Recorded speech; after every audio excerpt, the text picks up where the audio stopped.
Nice to be with you all. I'm Jo Harmon. I'm your obligatory Brit of the conference. And what we're going to do with this session is we've got some great big personalities with some good ideas on this panel. I'm going to try and, I think a couple more, yeah, maybe three. And so I'm going to try and herd them maybe as successfully as cats. But what we're going to do is we're going to turn it over to student questions from you guys, because I think you guys are probably more the experts on this than we are. So we're going to start with opening gambits on this topic, sort of throw out a few interesting ideas, and then we're going to turn over to you and make a dialogue of it, if that sounds good to you. Okay, so to start off, I think this issue is one of the key things that is threaded through the discussions we've had over yesterday and today, and that is the overall theme of information and attention, and the way in which information and information flows are kind of key to the shape of our democracies. And I think we're seeing a disruptive dynamic occur all across the developed world. You know, this trend that we've talked about in a couple of different panels, which I know as Jim has mentioned, I think Jo mentioned as well yesterday, is this level of dissatisfaction that people are experiencing with the shape of their democracies today. I think it's highly likely that that's associated with the new and changing ways that we're consuming our information. Now, can I start with a few questions from you guys? Who uses social media every day here? Hands up. Okay, so most people in the room. And so second question for you, how many of you get your news from social media? Hands up. Lord. Okay, all right, so a couple. Okay, so we've got a couple of legacy media journalists here. I hate that phrase. Wow.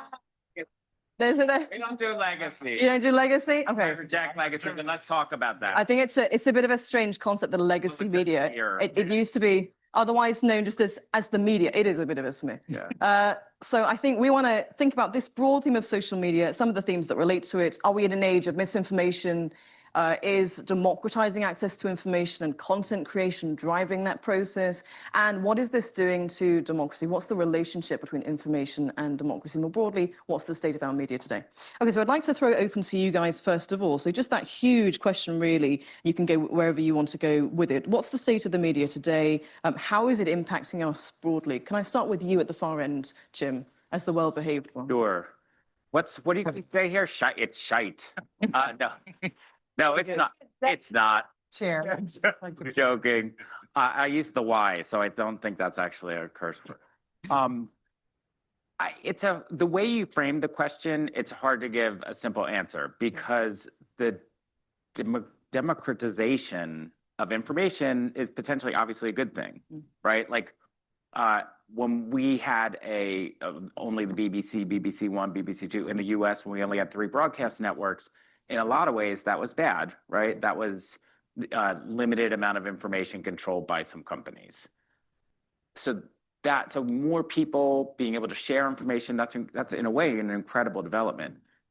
What we need to square with that, though, is that what went with the gatekeeper role that they all had, and that was journalistically, whether there were problems in the industry, of course there were, whether there were biases, imperfections, we made mistakes, we missed third-party candidates, on and on and on. The information had to be verified and put out there. And just as a journalist who's been doing this for too long now,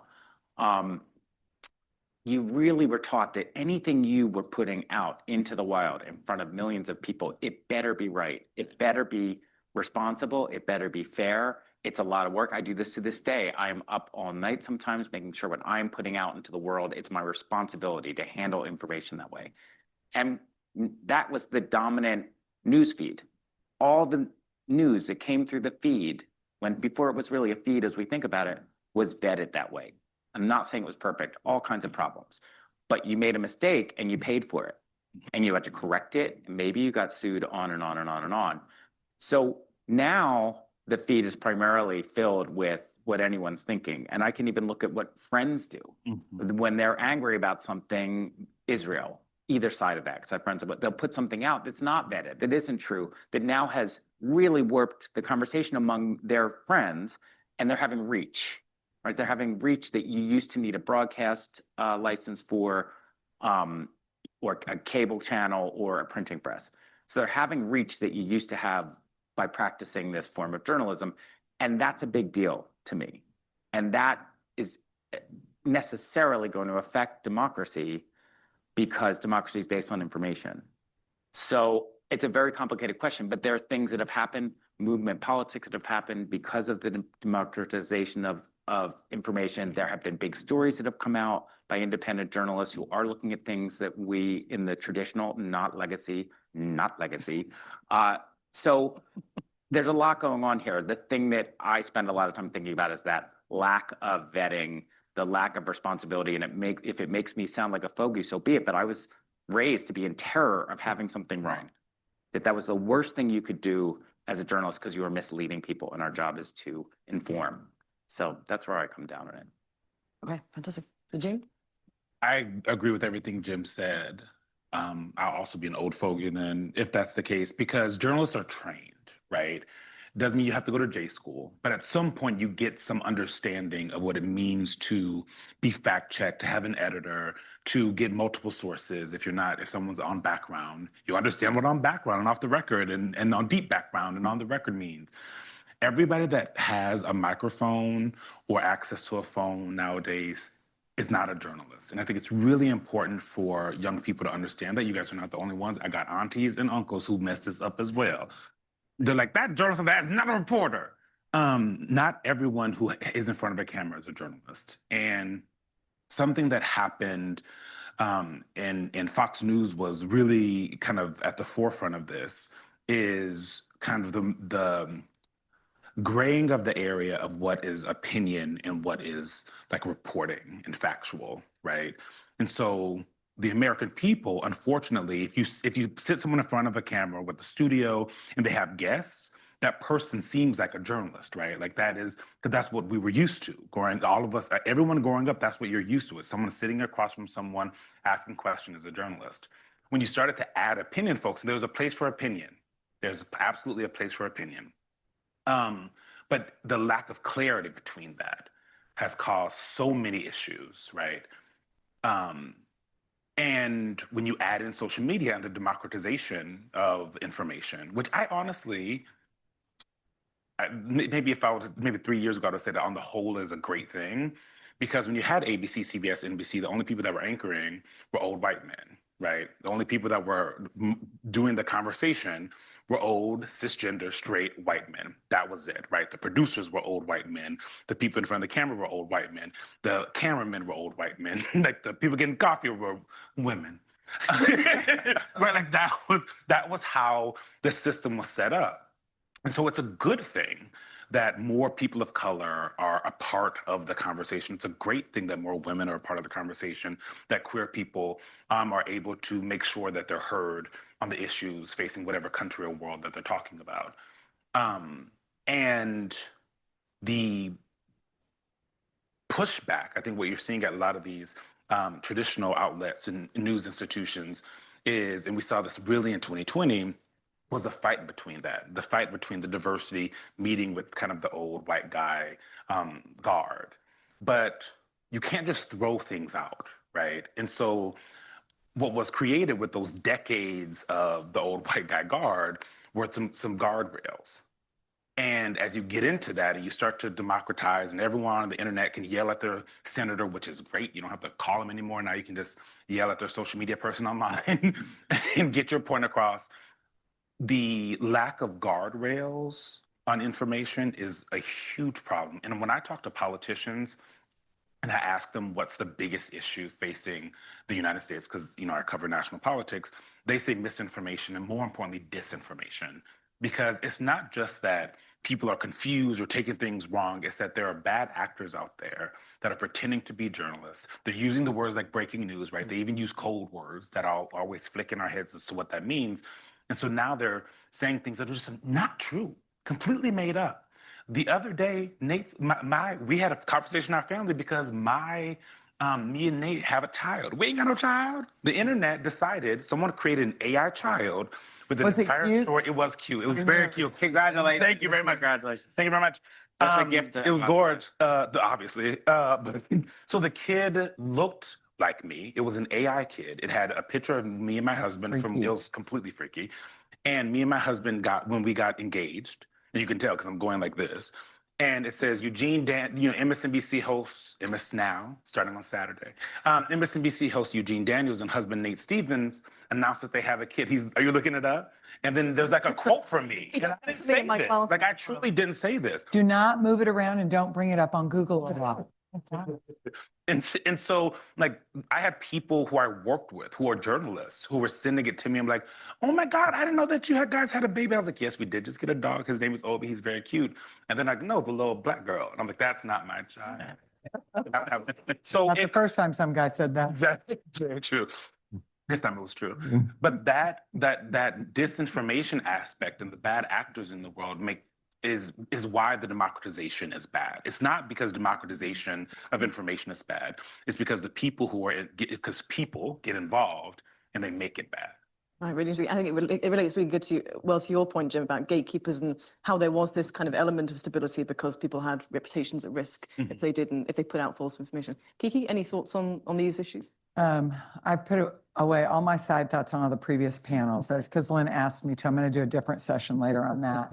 And a random observation is we've had somebody named Joe on every panel for the conference. I noticed that as well. Okay. All right. A couple of things to pay attention to. They're not legacy media. They're journalism. Right. Journalism is a set of media. Okay. There's entertainment media, right? There's activist media. This is journalism. There's no old and new on journalism. Journalism is journalism. And what we need to do as a society recognize what Jim laid out, which is most things in the world that are really positive, there's always two sides. There's a negative consequence, right? The most bold, confident leader also tends right up to the arrogant side, right? Well, you need a little bit of that arrogance so you get the level of confidence in a leader. So you have to remember there's a flip side to every experience, okay? So I would tell you the first thing to recognize is that journalism is not legacy media. Journalism is not all media. And what we've got to do is find a way culturally as a society to acknowledge the value of journalism. You can have both, and you can have other media inform your consumption of journalism. But you as activists, and when I say activists, I mean at the dinner table with your family at your next holiday, at the pub with your friends tonight, you have to make sure that you engage one in support of the other, okay? Hug your journalist. Oh, yeah. Hug your journalist. Not too long. Okay, now that doesn't mean that we can't have new innovation in journalism, right? But this is not just now. I would take you to the 1992 presidential primary campaign of Bill Clinton when he's getting pounded in New Hampshire and about to lose his chance. By the way, he didn't win New Hampshire. He came in second and it made him president. Okay, you have to remember what he did. The new innovation then, can anybody tell me what that was? Pardon me? No, town halls were going on in the 1400s here. No. It was rolling news, right? 24/7. No. MTV. Video. Oh, right.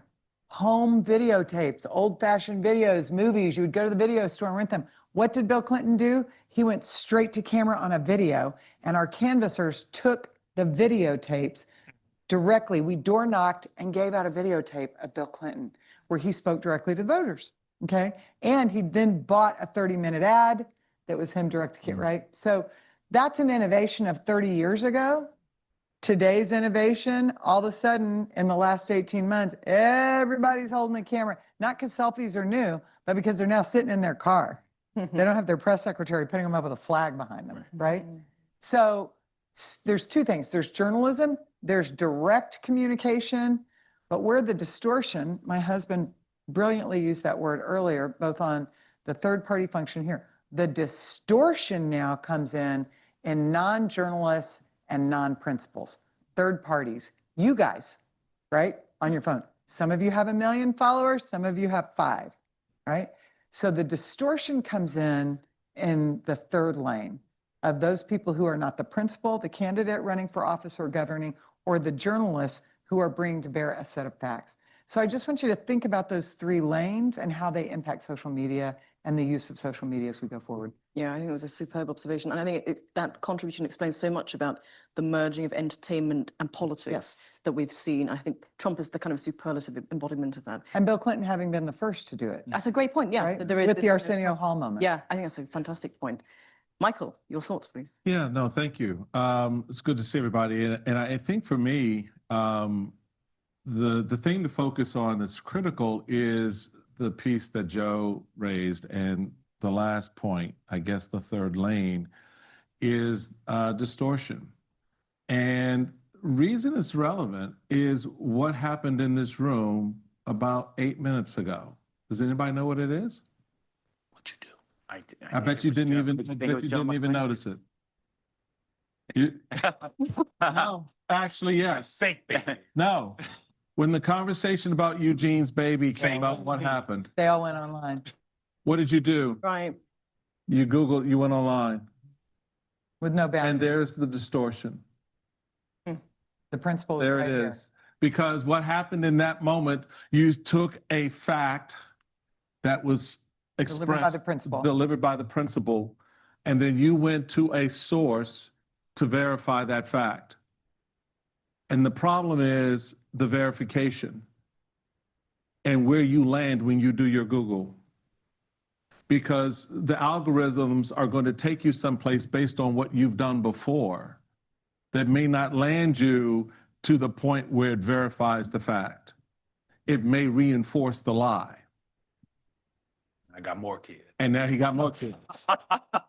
Thanks a lot. And Obi is mad at you. And all of them have an afro out to here. And that is the challenge of this era, because you do not have in place members of Congress or the United States Senate who understand fully exactly what just happened in this moment. Of going and making that search because of SEO moves that up algorithmically. So Right. other people are more likely to now find it. Right. I'm So that's the reinforcement piece with the distortion, is the moment you go online to verify the fact that was conveyed to you, you upsell to your universe those who follow you, and then those who follow them, and those who follow them either lie, You drove the distortion. you drove the distortion. It's okay. But that's an important, I think it's an important lesson in the process of understanding the moment we're in. Folks, we haven't even started the conversation with the thing that is the most important part of what he said. Do you know what that was?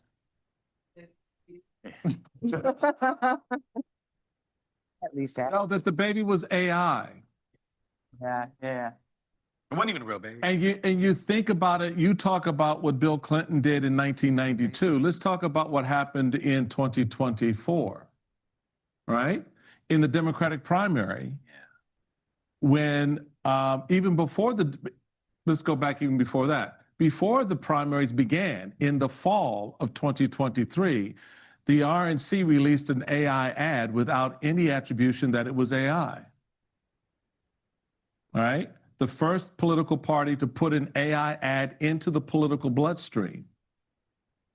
Then come the primaries, the New Hampshire primary, where an AI-generated voice of the president of the United States basically telling black voters not to vote in the primary, to suppress the vote. So the reality of this is not just the fact that you can level up a distortion, but then what life the distortion itself takes on and how it moves through the political bloodstream, very important, but more importantly, how it moves through the cultural bloodstream, how you're influenced by a lot of bull and how you have to clean that up yourself. But here's the thing, the algorithm makes you lazy. Me too. Right? The algorithm wants you to continue to go through the process. And you stop on the stuff that catches your eye. You spend the 30 seconds, you laugh, you cry, it becomes a part of you. And then you scroll on. And you do that enough that you are worn down by the system to begin to accept a lot of the bull that becomes a part of the narrative, and your ability to discern, well, wait a minute, I saw something about Eugene that he ain't got no kids, right? So then all of a sudden yeah, right, conflict.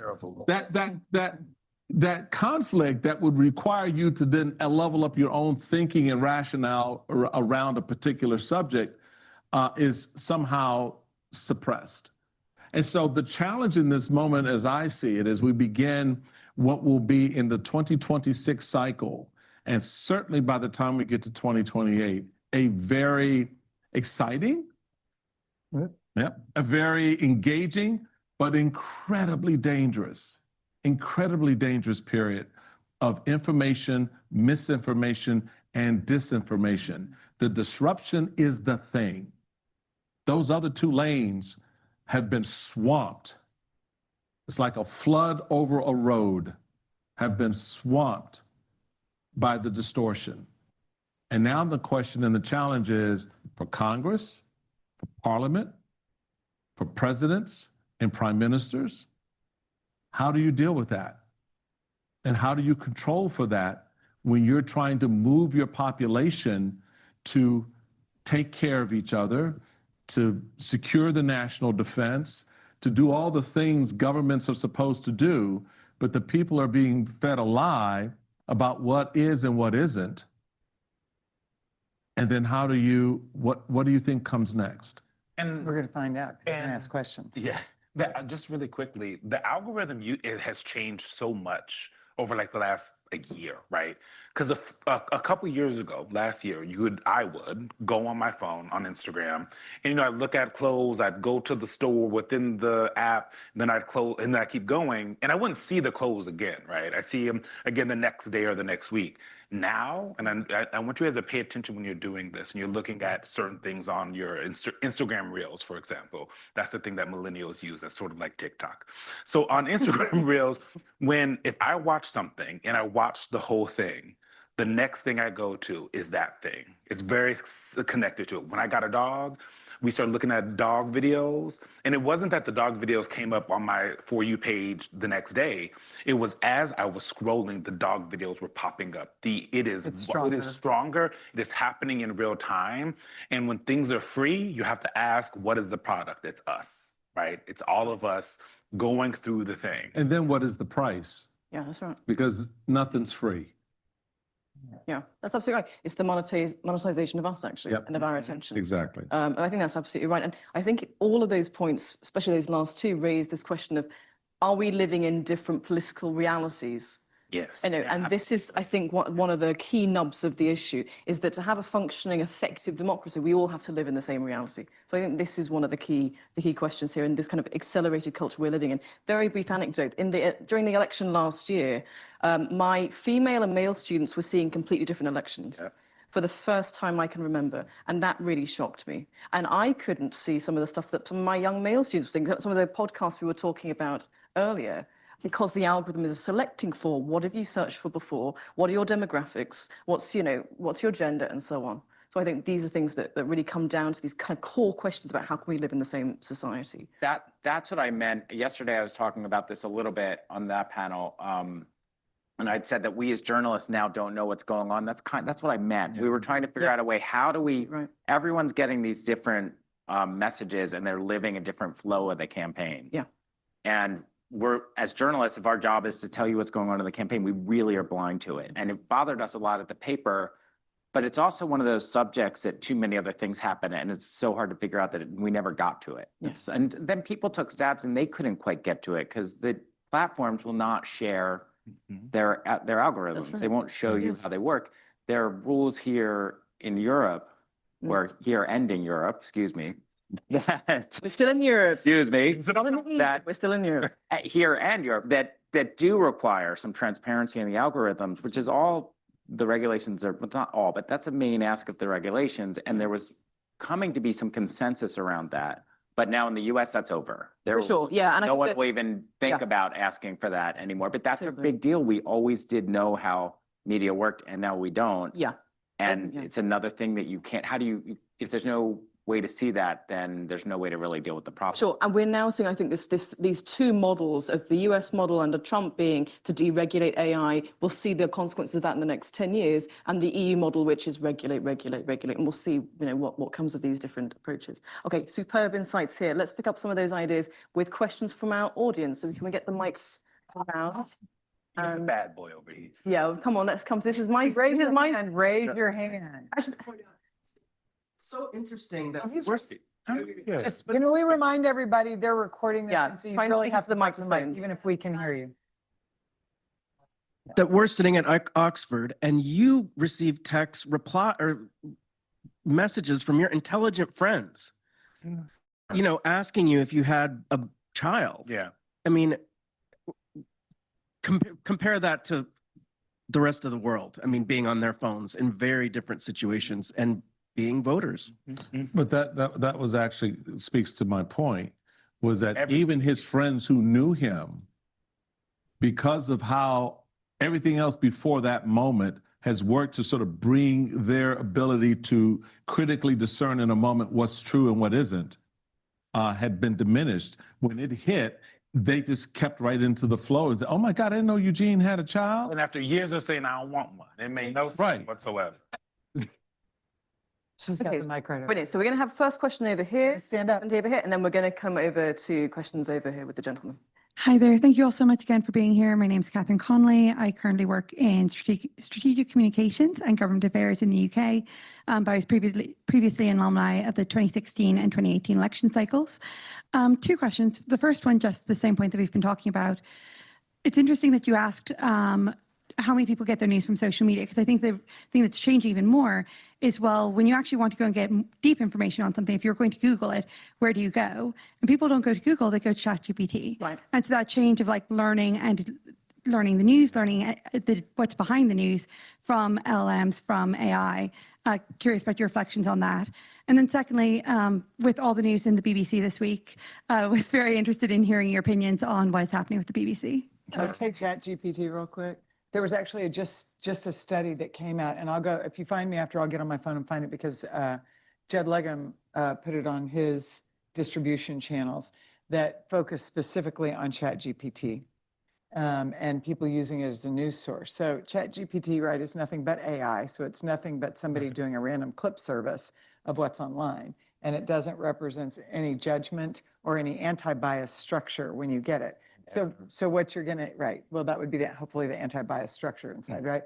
So what's happening is you're gonna simply get, if there is more activity on the left or the right or some other lane, you're gonna just get that. And so I focused on this because I had a family member who lives in rural Tennessee.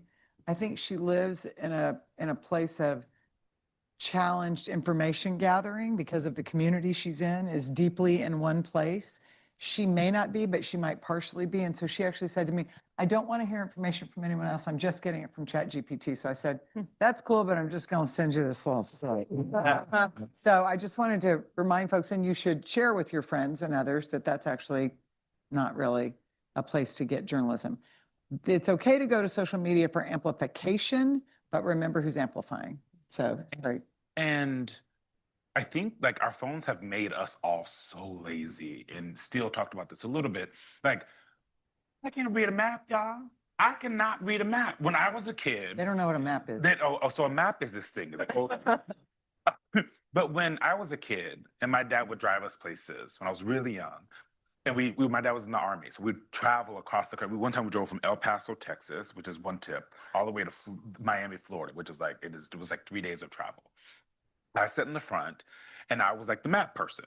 I would pull out the map. The navigator. The navigator, map person, navigator. Tomato. And I would tell him, okay, and then you take this highway, and then you maybe go over here. And then MapQuest became a thing. Oh, that was awesome. MapQuest was great. So you would go on MapQuest.com on your computer at home. You would print it out. It would give you both a map and instructions. And you take that in the car, and that is how you got places. Then we got navigators that were in the car. Garmin. Good call, Jim. That would sit right on the thing, and it would, they'd have a nice British lady. She'd be like, turn right here, and you would do that. And so now it's just on our phones. As a kid, I knew how to read a map. I am 36 years old. I could not tell you how to get to anywhere. I use this thing to get around my neighborhood. Still to the, okay, don't laugh too hard. You can't read a map either. And so like that is the, and that's what I'm talking about of the laziness. That's my own laziness of a skill that I used to have when I was younger and hopefully dumber. And now I have too much access to something that has made my life easier, right? Well, that's the key part. That's the key part. The whole point of the algorithm is to make it easier. And so you become, in a distorted way, more dependent on that algorithm to help you make it easy. And just think, the number of times, whether you're using one of the maps on your phone, map apps on your phone, or you're searching something, and then all of a sudden you have to level up your thinking about that thing because the information you got back is not right the way you thought it should come. And you're like, wait a minute, hold on. Now, why do I have to? So that frustration is that part of your brain that would ordinarily be driving and working. Right. Now confronting this thing that was supposed to make it so easy, and the information, to Kiki's point, is not necessarily going to come any easier because you have to consider the source. And just to pick up on that, now take it away from the maps, though I could talk about that for much longer. I could. Now you also, when you have ChatGPT or these large language models, the information is kind of degrading, right? Like they're hallucinating. Maybe they'll fix some of that stuff, but you're getting this sort of electronically deciphered information that could be totally wrong, and that will go out to millions and millions of people again, and it will tell you something that I would lose my job for. Right. So it's like, again, potentially degrading the quality of information, not to mention, and that's like one of 1,000 problems. And last story, So we gotta get to all these questions, y'all. One more time. I had a friend of mine when I was trying to write a bio. You have to write these bios for events and things. So I'm trying to write, and I'm like, what do you write and say about yourself? And they instead they put in ChatGPT and they said, I'll do you one better. They went on ChatGPT, or there's an AI app, and they said, give me a podcast about Eugene Daniels. At the time I was at Politico. It was like, he is a reporter at Politico. He writes Playbook. He's on MSNBC all the time. He's the president of the White House Correspondents Association. Give me a podcast about this person. It's all about the prompt. It went through the internet and found out all the information about me, right? Whether it was the New York Times profile of my wedding, or the stories from when I was in college, or the stories I wrote when I was in college, going through my TV hits that were on the internet, and made a podcast with these two robots talking about me. And they sounded so human, right? It's like with the pauses and the things, the way that we speak. And I sent it to my family, and they were like, oh my God, this podcast was all about you. Like, it's not real. It was an entirely made up podcast. Did they mention your child? No, luckily we were not with child yet. This was last year. And so it took everything out, and guess what? A lot of it was wrong. Right? And so some things were right? But then it took stories from like the Free Beacon, which is a right-wing, place that writes crap about me that's not true. Has never called me for comment, or from other stories where it's just like lies on Twitter about who I am. Exactly. Lies on Twitter about who I am and what I do that AI also pulled from, right? Because AI doesn't know it can't fact check, right? There's no editor there's no real human that's like, there's no judgment. Yeah, that's right. Yeah. And I think societies or governments are starting to become aware of this. I mean, Finland's introduced a mandatory curriculum of digital literacy for their primary school children to try and introduce these critical reading skills. If you're encountering a source, how can you check or tell whether this is sort of fake or real, whether it's credible or not? Okay, we've got some questions over here.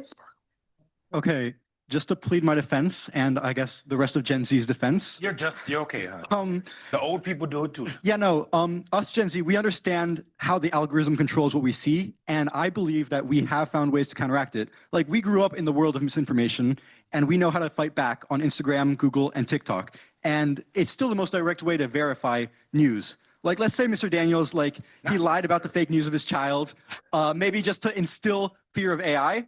Like, how do we verify what he said, and if it was true that someone created a fake article about it, if we can't Google it? That's just what my question.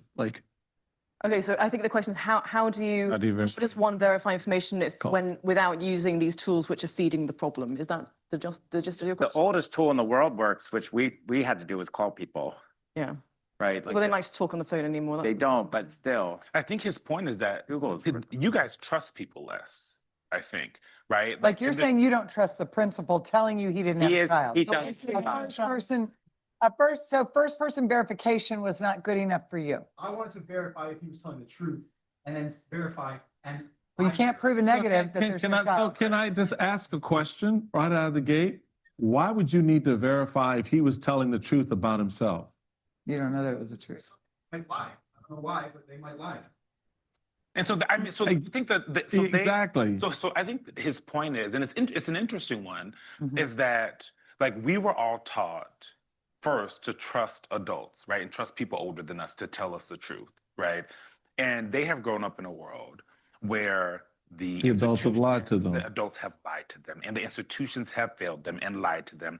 Media has gotten things wrong. There is this confusion about what is fact and what is fiction, the different worlds, people living in a life where their cousin might have a completely different worldview, not because of their policy prescriptions that they like, but because of the information that they have access to.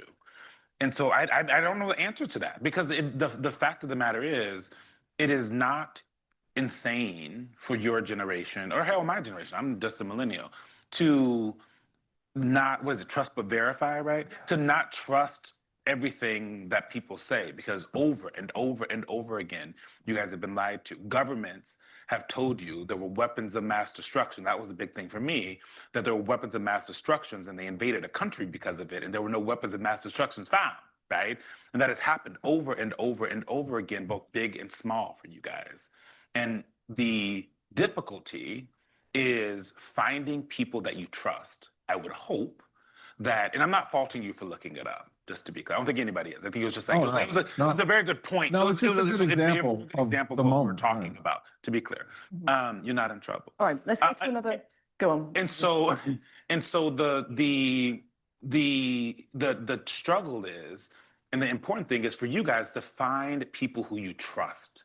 It is to find reporters and journalists who you trust. It's to find influencers who you trust because you verified that they do the thing that they say that they're going to do. Which is the thing we say we're going to do is what you want is we trust and verify and then trust. Like that's what we do for a living, right? Is okay, we've been told this thing, how are we going to find it out? And we don't, Google's like the starting point, but that's like the end point goes way farther. Yeah. That us Gen Z, like we've learned to like double check everything, no matter who says it. You have to double Right. check. Lack of trust. By many, Yeah. many different sources. Like I just Googled it for my first source just to make sure, like I. If the story was Give me- true. I'll continue like. Yeah, right. Yeah, sure. Just a reminder, you got to have the mic because the Yeah. people can't. But I think it's a great question about, we're living in it seems a low trust era, and how do we rectify that problem? Question over here from Let's Joe, talk please. about- And then I'm going to move over to these chaps over here. Let's talk about trust. People see misinformation. We have talked about how that gets to you and how you can double check it and what the pitfalls are of double checking information. But beliefs are sticky in the economic sense. So you believe something, you believe it. You guys talk a little bit about confirmation bias and how that works and cognitive dissonance, how that prevents people from accepting new information, and what can we do about it? Okay, right. Any thoughts on that question, guys? So I guess your question, Joe, being about people are prone to select for information that confirms their existing Exactly. preconceptions. Okay, is that something that we encounter in the way that people interact with media and information? I mean, I can speak about it almost not as a spokesman for my institution, but what my institution's doing, because I'm just like, I just follow what they want us to do on this. But the Times is, we've made our mistakes, right? But there's a whole, not just cottage industry that takes those mistakes and makes them like that we're the devil or whatever, just like really blows it way beyond where it is, where we've made our mistakes. And it doesn't really matter because our job is now to build trust. And we've had to change the way we do things. So now there's a much richer bio of who we all are. They want us talking about our work in different settings more. Yeah. There used to be, if I came to do a story in London and it just said London and then my story started, Now they want to say, I was in London, I spoke to this many people, blah, blah, blah. So they've tried to really make it more transparent. Open the black box a little Open the bit. black box, say our reporters can't be members of political groups and can't donate money. You know, we're trying to show more what we do to build trust. Now that's, your question's a little different, right? Because your question is, how do you like convince people if they believe something that's wrong, I guess? And that's a different conversation. But all we can do from an institutional point is try to find ways to show people, look, what we do is methodical, and here's why we hope you'll trust us, because this is how we do it. Right. Sorry, so go ahead. Go ahead. So the concept of bringing us back to the panel, how this is impacting politics, right? For those of us who practice politics, and I'm a career press secretary, right? So I've been on the receiving end and made the call to the New York. I made one call in my career to the deputy editor of the New York Times. It was important, and that person listened. I'm not saying the gender either. They always say So, but what's important to understand is, how does that impact our politics, right? And how does that impact how we as practitioners execute politics? And so the reality is, people who are engaging in politics are rarely showing up without a point of view. It is our nature to want to be validated, even if you're at home, if you're a 16-year-old debating your mom and dad about what age you're allowed to start dating, right? You're going to go find somebody who's going to make your case for you. So this is one of the biases that we have to acknowledge, that as political professionals, we probably can't change that, because that's an inherent human capacity, right? So it does mean that institutions like the New York Times or CNN or CBS have to acknowledge that and continue to provide additional information to you that at least at some point you may call neutral and just pull away from it, as opposed to turning it away altogether, right?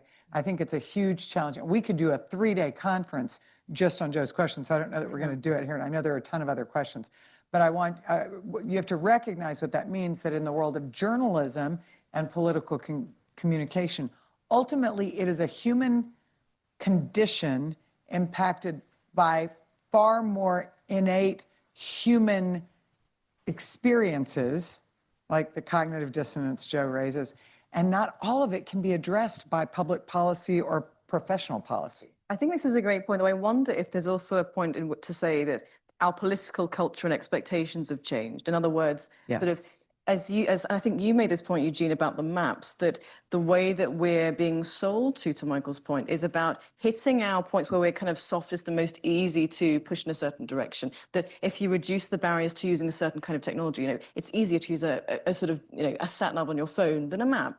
And so this is partly that it's easy to have our biases confirmed. It's hard to do the hard graft of finding the facts and sort of, but there's also an element where I think we're sort of expecting people to go out on their own and figure stuff out, and whether we need to think about institutional mechanisms to support people to figure out what's real. And that I think culturally, we're driven as well, probably more so. And it influences a lot of things. I've thought a lot about in terms of the dynamics of the before times, which would be, you know, the 80s, the 90s, and the early 2000s.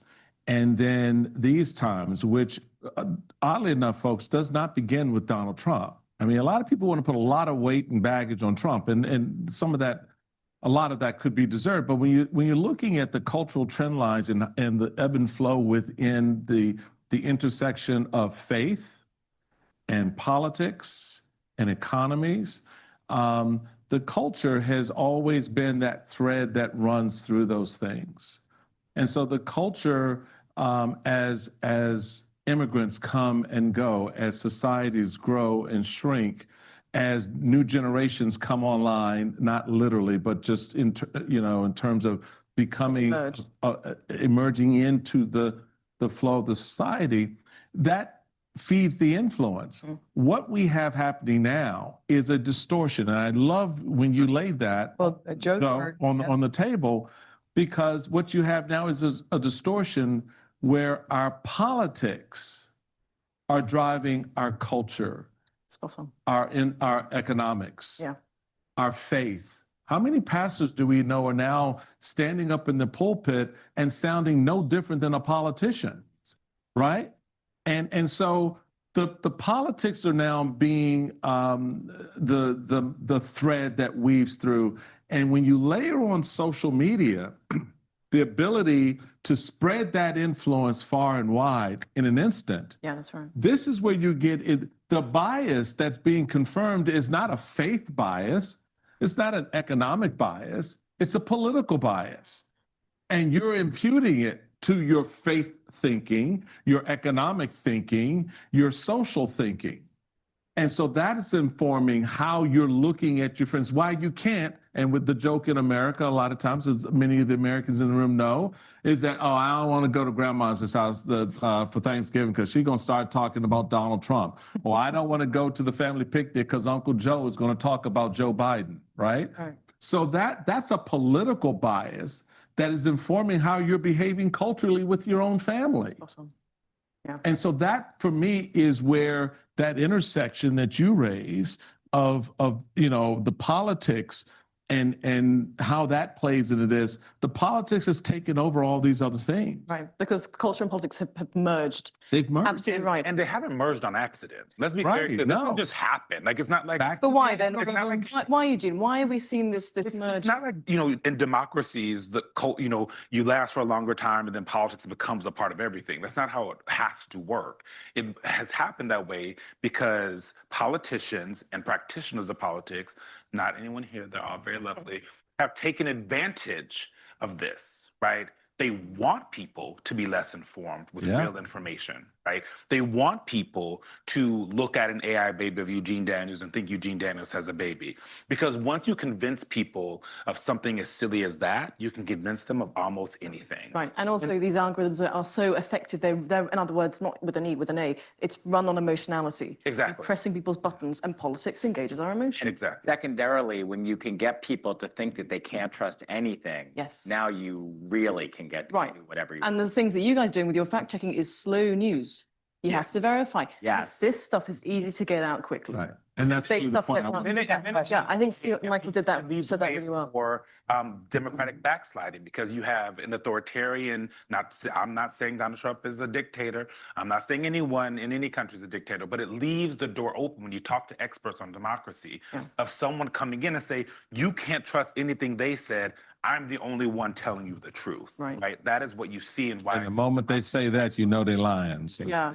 And on these platforms, what do? You generate followers, and that's what we have, it seems, at the moment. Let's go over to these chaps who've been waiting very patiently. So we'll go over to these guys here, and then we'll take the question from the lady in the dress over here. My question. Stand up. Oh, yep. Again, I'm Alexander. My question is, how can traditional media sources better reach people at a time when it's becoming increasingly difficult to verify images that you see online with AI, and a greater proportion of content online is artificial, not made by humans organically? I'll just real quick on that. I think the verification part becomes the next critical piece, I think, as this technology emerges and becomes much more prevalent and consuming and consumed by the citizenry, regardless of where you live. You mentioned what's happening here in the EU and what the Union is trying to do, various countries looking at this. We tend to be a little bit more lackadaisical about it in the United States. And that's largely because of the emergence of the tech community having a greater influence now. And you guys have a in Silicon Valley, Washington and Europe doesn't. than they had before. So I don't see that really emerging in the space of creating legislation. At some point, it is going to be required that as we have in the political ads, where the candidate says, and I approve this ad, you're going to have some disclaimer of approval of the content as AI, approval of the content that is being put out into the public to help discern against the lies and the distortion. Because otherwise, if I can freely create content and put your head on someone else's body and use his voice to communicate a message, what's to stop me? What's to regulate that? And then push it out into the public? you can't get it back once it's out there. I got kids. You know, and regardless, no matter how much Eugene disclaims and screams and shout from whatever mountaintop he can find that he and his husband do not have a child, there will be a segment and probably a significant portion of the population that believe he's lying, which gets back to your point. How do you deal with that? So you're going to have to, at some point, put that disclaimer in place. So in the first instance you see it, you know, oh, this is now humor, this is funny, or this is made up. Because otherwise, the reality becomes even further distorted. I don't think it's going to happen. Never I don't think the happen. Regulation in the United States is going to happen. Other countries may do it and are leading on that. I think in the United States, we have lost the plot. It is too late. I think we are off to the races when political parties, Republicans, Joe, the only one left in here, they all left. Joe, when Republicans did that ad, right, and they used AI and they didn't say at the beginning, y'all, this is a joke. Mm-hmm. It was too late, right? And there is no. But you can pull that back. But I don't think Congress does not. When tech folks come to talk to our Congress asks them if you go and honestly when they ask when the guy who's in charge of TikTok, they asked if I'm on TikTok, can you hack into my Wi-Fi? What the hell are you talking about? Right. They don't understand. My point is that the people that are making the policy no longer understand. Is there really a person in here? Right. Yeah. They do not understand. Right. They do not understand the technology. And it's not really their fault. It's moving at an incredible pace. Yes. It's a little They their don't fault. understand. It's not fully their do fault. some research. But at the end of the day, there is not, and I used this word yesterday, there's no longer an incentive structure for that regulation. In the Biden administration, a little bit at the end of the Trump administration, you had some of these tech companies saying, maybe you should look at AI a little bit. They were going to the government and saying, maybe look at it and maybe do something. They're not saying that anymore. You know why? Because just like Jameson said, they're sitting at the front row at the inauguration. They don't got to do anything. Okay. Jim, did you want to say something about that? Because I have one point I want to make. Go ahead, Kiki. At some point, you guys, as voters, have a responsibility. Thank you. It's not all on everybody else. I mean, your ability to vote is a responsibility as a citizen, and you need to do it. And it's not a gift, it's an assignment. And so you need to fulfill that assignment yourself too. Sounds like an argument for mandatory voting, which they have in Australia. And can I just real Go quick ahead, put a Michael. pin on what Kiki just said, because the critical thing, this is why I pushed back a little bit on Eugene about you can't close that door down. Yes, you can. You can. When you get elected to Congress, when you get elected to the city council, when you get elected to the state legislative body, you can change it. You know it's happening to you. You're the ones who are subject to what these algorithms are doing, more so than your grandparents and your parents, right? So yes, you do have control over this outcome because you're going to be raising your own kids in this environment. And it doesn't get better unless you control it. Some of them may be robots. Yeah, some of your kids may be robots. That's right. Right, and I wonder if, one of the arguments for not regulating AI has been this idea of competition with China, of trying to get ahead in terms of AI development. But there are clear sort of social democratic incentives, I think, to controlling this. Yeah. And I watched Citizen Kane recently on the big screen for the first time in my life. And it made me think of William Rudolph Hearst. And it made me think about this point yesterday about the second Gilded Age and the way in which we kind of have our own sort of equivalence of Randolph Hearst right now, and whether we need to be thinking about this in terms of democracy. Let's have some other questions. We've got about 10 minutes left before we're going to wrap up. Over here, please.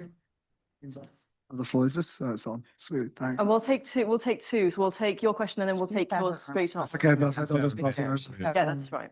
Hi again, I'm Alex Baxter, for those of you I've met. I study international relations here, but also I suppose pertinently for this panel, I've been a student journalist for over 5 years now, including in the Daily Pennsylvanian at UPenn, which you may have heard of, as well as various institutions in the UK. And I want to, in that vein, I want to sort of circle back to something that sort of Jim and Eugene were talking about at the start, and you were saying that not everyone is a journalist, and there are lines between sort of entertainment media, journalism, etc. And while I'm not saying that someone like Joe Rogan is a bona fide journalist, I do want to problematize that a bit and talk about sort of get your perspectives on what being a journalist means and what those definitions exactly are, because you didn't really go into detail. Because obviously, you know, while traditional media is very important, there's also a lot of, I mean, in the global north, there's a lot of independent journalists doing a lot of work. You also have in the global south people who are not, do not have the same access to having the platform of big traditional media, and also having the training of big media schools that we have in the global north. And then, you know, you see places like Gaza where, you know, over the past few years, something many people have labeled a genocide has happened, and Israel banned any journalists going in. And then you start relying on these people on the ground who do not have formal training, etc., but are still playing a key part in telling the story of what's going on inside. So I just want to sort of get your perspectives on what a journalist is and where those definitions apply. Say one thing before that. Recognize that doesn't mean there's not the value of people who are journalists. It's about understanding the difference. Yeah. I want to hear what those definitions are as well. Yeah. Thank you very much. And so we'll pass over to the lady's question straight away. Thank you very much. Oh, awesome. Okay. Hello, everyone. I'm Louisa. I'm curious because you guys asked the question of like who gets from social media. And I'm one of the people that tends to get their news updates on social media. And which platforms would that be? Yeah, that's on Instagram. Oh, sorry, go ahead. So like I open my Instagram in the morning and I see a post of like a card and of the New York Times saying like breaking news or something around those lines. So my question, especially for the journalists on the panel, will be, what do you guys think that is the role that traditional media outlets have in making sure that they are present in those, you know, like channels? Because that's what I'm like, before I open my New York Times app, I'm looking at the New York Times Instagram feed. So I wonder, how do you guys think that? Super question. So we go to that. I'll take Alex's question first. I think when I was talking about what a journalist is, you didn't hear me say someone who went to journalism school, right? Like that, I said the exact opposite. And I don't think you have to be trained in a very fancy school to be a journalist. When I think of someone, and I think the way that you guys should think about someone who's a journalist is this someone who is coming at this with real curiosity? That's one, right? Two, is that person trying to overcome their own biases, because we all have them, right? To make sure that they're giving real information, news other people can use. Three, often I believe that there has to be someone else who is looking at that information as well, right? I understand there are independent journalists out there. I have a lot of friends who like left, traditional news organizations and started their own Substacks, right? Many of them eventually bring over an editor as their first person, not an assistant, not like a live events person. It's an editor, because we understand that it's very important for someone else to be looking at the thing you're looking at and looking at where the holes might be, right? And it's people who are making phone calls or text messages and emails to get as close to firsthand knowledge as possible, right? I think there are a lot of folks who call themselves journalists who take what we say on MS Now on Saturday and weeknights and weeknights, don't forget, and they say they don't attribute it, right? They just start saying the information. And a lot of that stuff, there are people that you guys probably see. There's Aaron Parnez, right? Like a lot of times, and he's someone I also follow. But sometimes he doesn't say where he got his information. And you guys should ask yourselves, if someone is talking about news that impacts your life, where are they getting their information? Right. We have to provide that information. When I say I spoke to a member of Congress, baby, I spoke to a member of Congress, right? When you hear someone who's just a pundit and not a journalist say, I think, that doesn't mean they talk to anybody. That just means their feelings about it. And that doesn't mean it's bad, but that is not journalism. And so that is how I would kind of define journalism. It's like there are clear standards. And I honestly wish that, there was an accreditation process to being a journalist. I wish we got like a stamp. You know what I mean? Because it is the only career that is in the Constitution of America. I don't know what y'all got over here. There's the only thing that is is the first thing in there, right? Freedom of the press. And that is because our founding fathers understood that there's almost, if the citizenry doesn't have the information, they can't do anything. If they don't understand what's going on in their government, they can't do anything, right? And so the fact that we don't have an accreditation process and no one's ever thought about it as a political thing is crazy to me. Yeah, I'll leave it there. Okay, so it sounds like we've got some kind of categorical sort of, as a practice, if you're using evidence, a set of very rigorous methodology, and you've got quality control. These are all things that can define journalism as a practice. And just for sake of argument with your contention, why is Joe Rogan not a journalist? 'Cause I think Can I take that? 'Cause Go I was ahead, thinking Jim. about that. And I agree with a lot of that. I also think, journalism there are opinion journalists who do kind of prosecute a case, who come in and say, here's the thing I want to prove.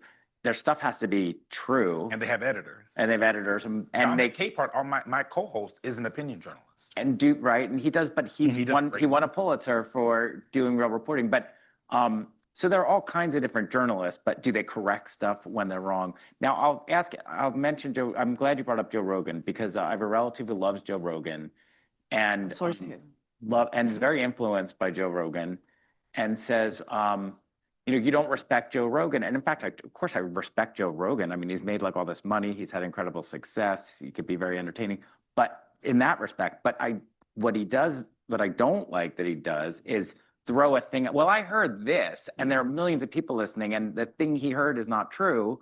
No phone was picked up. No effort was made. To me, that's right. Some people. That's what as a journalist, I was raised to never do that. Like, that's just, to me, like I would not sleep for a week if I threw something out there that was as wrong as some of this stuff is. And I'd be fired.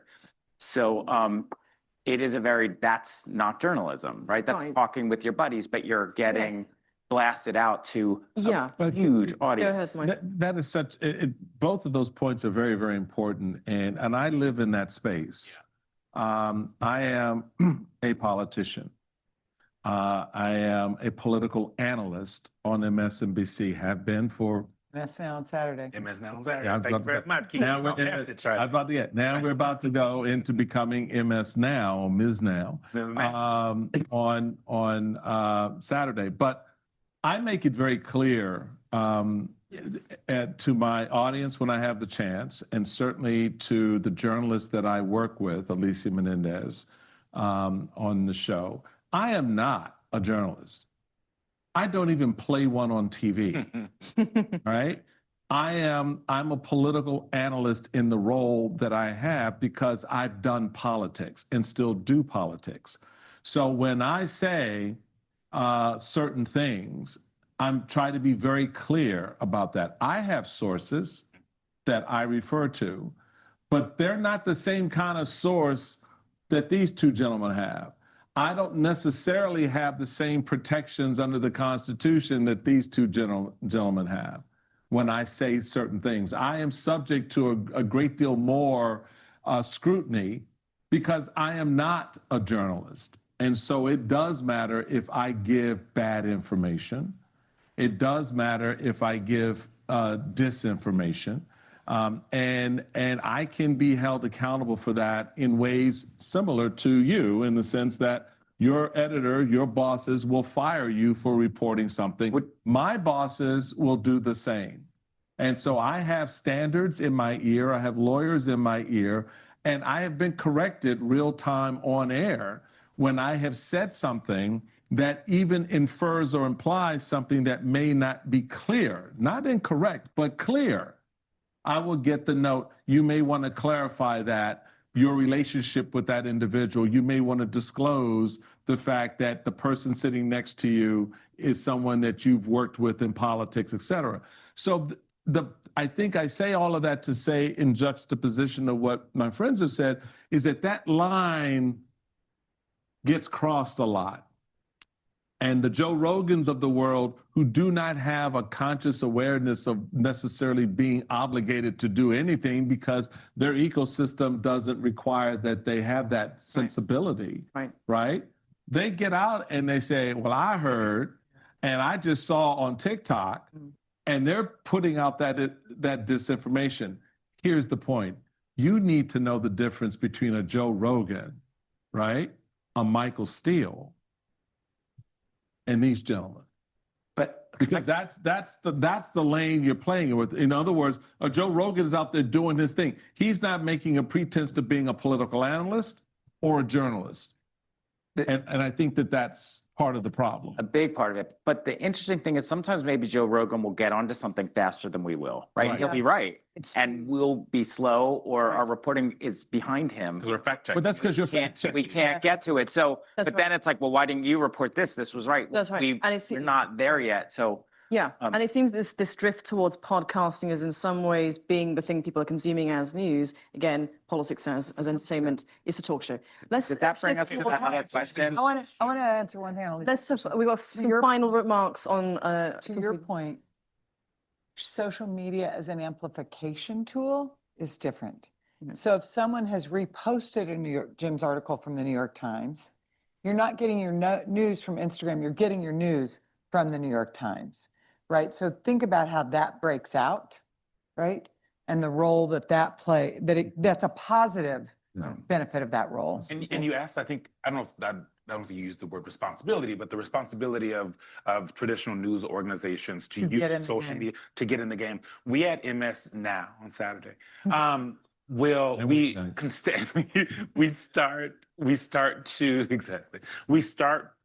been for months since I've been there full time in April. We do social media videos about straight to camera, right? We'll put it on the table and talk just like the social media kids do, with the little microphones that they do. We will, and you're gonna see this kind of new iteration of our network where there's a lot more of an investment into digital, right? YouTube, Stephanie Rule and Ali Velshi have I think it's on Wednesdays at 3:00 on YouTube, a show. And they no longer anchor a show together. It is strictly a YouTube show where these two great anchors and people have a conversation and anchor a show about politics, right? And so it is absolutely, especially if the traditional outlets want to survive, right? And two, most importantly, want to make sure that the American people and people around the world have real information. You have to be able to do that. Go to the audience where Exactly, but it takes money. And so part of the problem that's becoming a thing is that when you want to do it right, and you want to do it with the full team, you want to take a Nicole Wallace from 4 to 6 and turn her into a podcast, right? That takes another team, and it takes investment and money, and it is difficult for smaller outlets to be able to do that. And so I think my concern is that the folks that are going to be able to do that are the folks with money, and then you start to end up in a place where there's only ABC, CBS, and NBC on TV. You start to end up where there's only certain people that could play at that level. And there's a lack of diversity of voices. Right, because we've had to hire a lot of people to do it, but we have done it. To your point, like we have to get onto TikTok. Right. And as a I don't like to use the word old, but as a more mature seasoned reporter, when I've finished a gigantic long piece that I've had 20 all-nighters for, and the bosses are like, now you have to do a video. And when we do a video, like y'all really do it. Really have to do it. And we complain, I don't want to effing do that. And but then I did one on like a recent story we did on the Murdochs, which was like a 14,000 word thing. But the TikTok video that we did for 2.5 minutes was seen by way more people. And maybe draws them over to that. And draw them to it too. And maybe that's part of the challenge actually, is trying to use these tools to get people engaged with this kind of clearly excellent media. Yeah. So it sounds as though there's a very much a future in place for these very fine men and women working in this very important industry. Okay, we're going to have to wrap up there. If you're interested, I have a journal article out today in the Journal of American Studies. It's on the future of American politics after Donald Trump. You can take a look. You can email me if you have any questions. I'm just giving a plug since we're doing. Thank you very much. So, I want to thank these guys for their great contributions. And Lynn, if you want to close us out. Microphone. Yeah, you're reminding everything. Yes, man. Well, thank you all. And the students, as usual, terrific. That was actually almost a lightning round, the last panel, and it felt that way, which is very good as we approach this hour, because you kept everybody going from. But thank you. Thanks to our panelists. Many of the former panelists are all here too, supporting their colleagues. So we really enjoy it.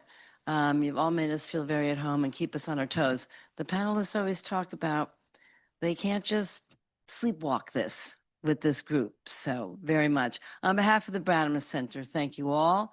Thank you, Dave, for keeping us